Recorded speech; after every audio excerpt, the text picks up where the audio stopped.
Hi friends, welcome to Varshu naturals. Sorry, கொஞ்ச நாளாக எங்களால் வீடியோ போட முடியல. இப்போ நிறைய பேர் என்கிட்ட கேட்குறீங்க, இந்த வின்டர் சீசனுக்கு ஸ்கின்னெல்லாம் ரொம்ப ட்ரை ஆகிடுது, அதுக்கு ஏதாவது டிப்ஸ் சொல்லுங்கன்னு சொல்லி கேட்குறீங்க.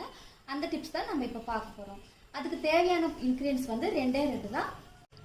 ஒன்று கேரட், இன்னொன்று கோகனட் ஆயில். இதை வச்சு நீங்களே வீட்டில் மாய்ஸ்சரைசர் பண்ணிக்கலாம். அது எப்படின்னு பார்த்தீங்கன்னா, கோகனட் ஆயில் ஓரளவுக்கு சூடானா போதும், ரொம்ப சூடாக விடக்கூடாது.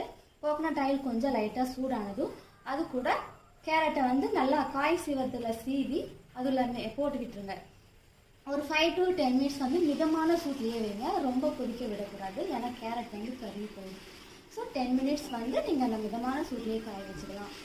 காய வச்சுட்டு எண்ணெய் நல்லா ஆறுனதுக்கப்புறம் நீங்கள் ஒரு காட்டன் கிளாத்தில் அதை வடித்து எடுத்துக்கோங்க. அதை வடித்து எடுக்கிறப்ப அந்த கலர் வந்து கோல்டன் வித் ஆரஞ்சு கலரில் நல்லா இருக்கும். ஒரு பாட்டிலில் ஸ்டோர் பண்ணி வச்சுக்கலாம். இது வந்து உங்களுக்கு ஃபேஸு, கை, காலுக்கு எல்லாமே நீங்கள் யூஸ் பண்ணிக்கலாம். இது ஒரு நல்ல மாய்ஸ்சரைசராக இருக்கும். உங்களுக்கு பனிக்காலம் முடியிற வரைக்கும் நீங்கள் இந்த மாதிரி செஞ்சு நீங்கள் யூஸ் பண்ணிக்கலாம். தேங்க்யூ.